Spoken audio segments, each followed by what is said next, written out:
नमस्कार दोस्तों, स्वागत है आप सभी का मेरे YouTube चैनल पर। आज की इस क्लास में हम लोग जो बचा हुआ पोर्शन है, हमारा जो पहला चैप्टर है वो लगभग पूरा हो चुका है। इसमें छोटे छोटे से 2 टॉपिक बचे हैं, उनको भी हम इस क्लास में क्लियर कर लेंगे। इसके बाद हमारा जो पहला चैप्टर है वो कंप्लीट हो चुका है। अब आपको उसके नोट्स आपके बन चुके होंगे, इस वीडियो के भी आप नोट्स बना लेना, ठीक है। और आगे भी यदि आप मेरे साथ पढ़ना चाहते हैं तो कमेंट ज़रूर करना, मैं बाकी वाले चैप्टर्स के भी आपको वीडियोस बना के दे दूंगा, ठीक है। चलिए शुरू करते हैं। छोटे छोटे 2 टॉपिक हैं। पहला तो है संक्षारण, ठीक है, एक तो है संक्षारण और दूसरा है विकृत गंधिता, ठीक है, विकृत गंधिता। ये 2 बिल्कुल छोटे छोटे से टॉपिक हैं, इनको आप समझ लीजिए। वैसे अगर ये आप बुक से पढ़ते तो भी आपको समझ में आ ही जाते, लेकिन पूरा चैप्टर ही हमने देखा है तो चलो इनको भी देख लेते हैं। पहला है संक्षारण। तो कुछ धातुएं जो होती हैं ना, ये धातुएं जब वातावरण के संपर्क में आती हैं, वातावरण के संपर्क में आती है तो वातावरण में मौजूद नमी, ठीक है, नमी यानी कि ह्यूमिडिटी, और इसके साथ साथ में ऑक्सीजन और अन्य आयन जो होते हैं, ठीक है, ऑक्सीजन भी होता है वातावरण में, नाइट्रोजन भी होता है, हाइड्रोजन भी होता है, बहुत कुछ होता है वातावरण में, मिला हुआ होता है।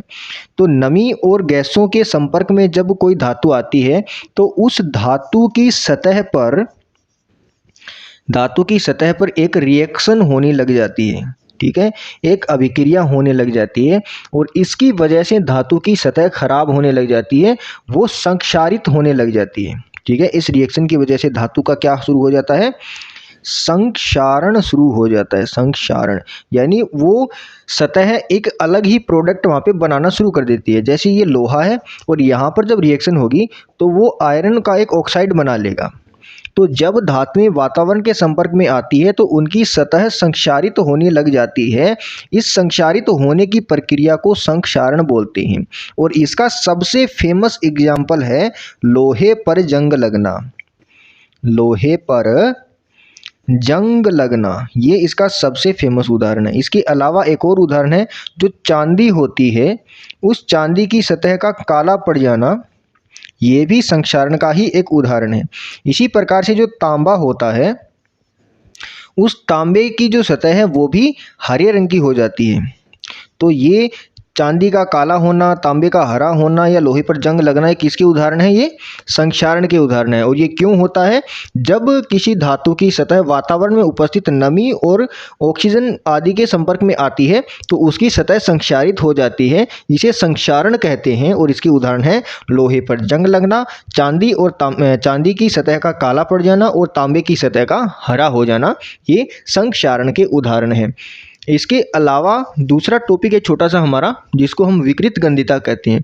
तो जितने भी फैट वाले, ठीक है, फैट माने जो वसा वाले पदार्थ होते हैं, उन वसा वाले पदार्थ को अगर हम लोग लंबे समय तक रखेंगे तो उनका जो स्वाद है, ठीक है, स्वाद है, उनका गंध है, उनका रंग वगैरह वो सब क्या हो जाएंगे, चेंज हो जाएंगे, यानी बदल जाएंगे, ठीक है। पहले अच्छा स्वाद था, बाद में बदल के उसका स्वाद खराब हो गया। तो इस घटना को हम लोग कहते हैं विकृत गंधिता। और इस विकृत गंधिता का और इस संक्षारण का दोनों का कारण है ऑक्सीकरण। यहाँ पे भी सतह का ऑक्सीकरण हो रहा है और यहाँ पे भी पदार्थों का ऑक्सीकरण ही हो रहा है। तो इनको रोकने के लिए क्या करते हैं कि जो फैट वाले पदार्थ होते हैं उनको डिब्बों में भरकर रखा जाता है, यानी वायुरोधी जो डब्बे होते हैं, वायुरोधी डब्बों में पदार्थों को भरा जाता है। और इसके अलावा दूसरा काम ये किया जाता है कि प्रति ऑक्सीकारक पदार्थ भी मिलाते हैं। तो इस विकृत गंधिता को रोकने के लिए एक तो वायुरोधी डब्बों में पदार्थों को भरा जाता है और दूसरा प्रति ऑक्सीकारक पदार्थों को भी मिलाया जाता है। जो चिप्स आती है ना, हमारे चिप्स, उस चिप्स के अंदर आप देखोगे वो फूली फूली हुई होती है, वहाँ पर नाइट्रोजन गैस भरी होती है।